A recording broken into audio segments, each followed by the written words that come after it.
kebutuhan mengenai stunting. Sebelumnya di sini ada brosur.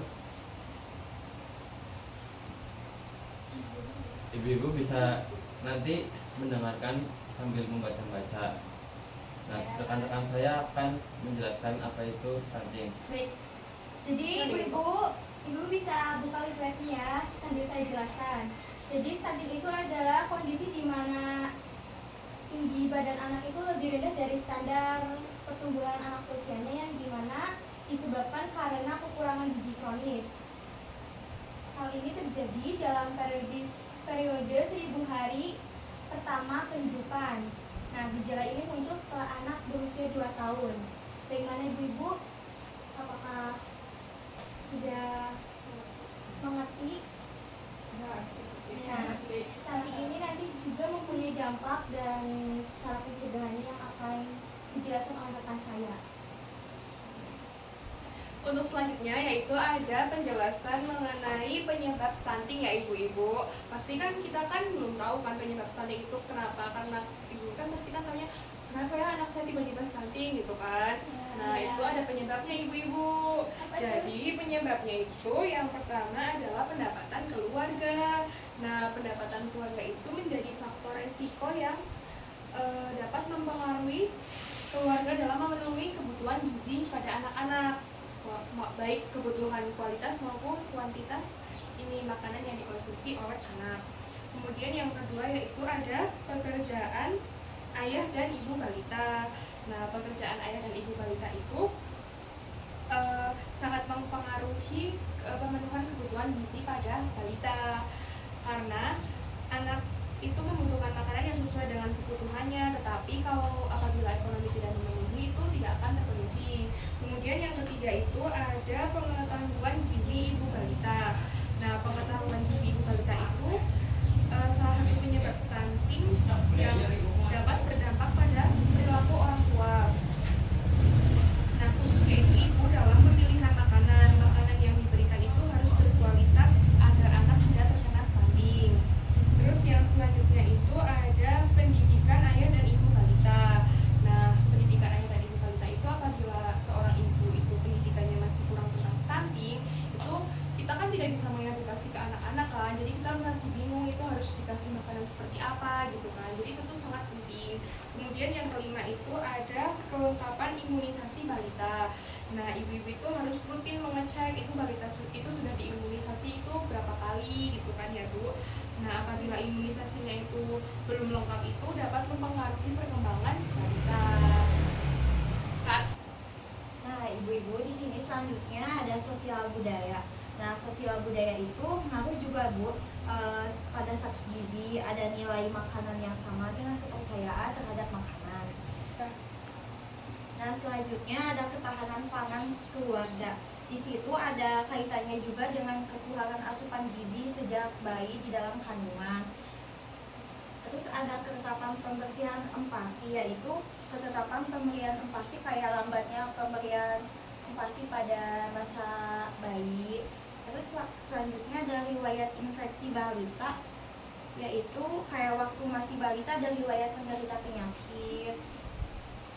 Selanjutnya terakhir itu ada tingkat konsumsi karbohidrat, lemak, protein, dan energi balita, yaitu protein dan energi balita tidak ada hubungannya antara tingkat konsumsi energi, lemak, karbohidrat, kalsium, dan zinc. Selanjutnya ada dampak stunting ya ibu-ibu. Yang pertama, berat lahir yang rendah. Terus yang kedua ada asupan nutrisi yang kurang. Terus yang ketiga ada stimulasi dan pengasuhan anak yang kurang tepat. Terus yang keempat ada infeksi berulang. Terus ada juga serta berbagai faktor lingkungan lainnya.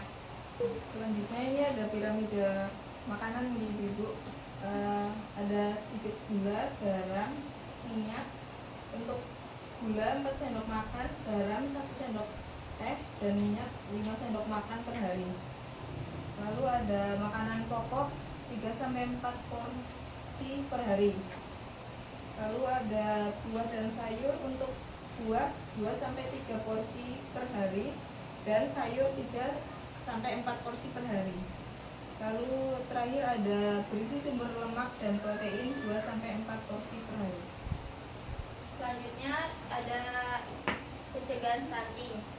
Satu yaitu memberikan ASI eksklusif pada bayi hingga berusia 6 bulan. Dan yang kedua yaitu mengkonsumsi secara rutin tablet tambah darah terutama pada remaja.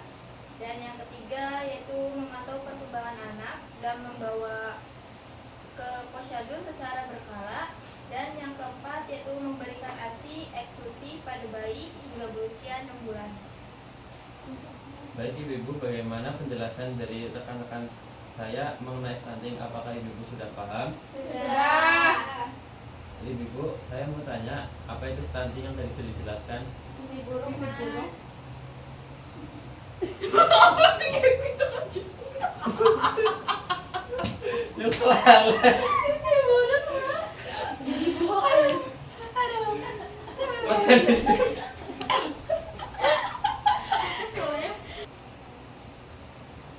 Ya Ibu,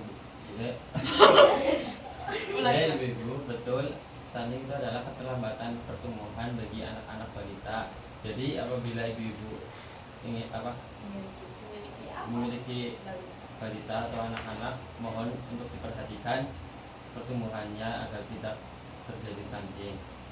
Dari penjelasan rekan-rekan saya tadi, apakah ibu-ibu ada yang ingin ditanyakan? Ada, Mas, mau bertanya. Silakan. Bagaimana stunting dapat diobati jika sudah terjadi? Izin menjawab pertanyaan dari Ibu ya Bu.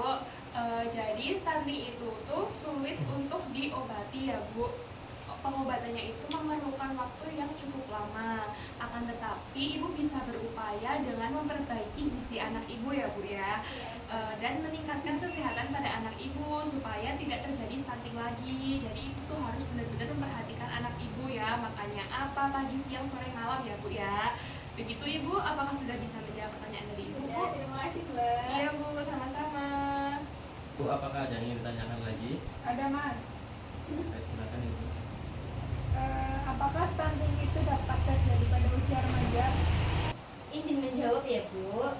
Stunting itu bukan hanya terjadi pada anak-anak saja, tetapi juga pada remaja. Karena remaja merupakan fase yang penting pada perkembangan manusia ketika perkembangan sosial, biologi, dan psikologi terjadi. Malnutrisi yang terjadi pada masa balita. Salah. Oh iya, ding ya.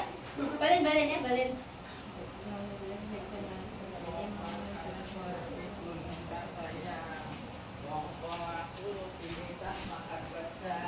Iya. Iya. Orang Tangampura. Ya Izin menjawab pertanyaan dari Ibu ya.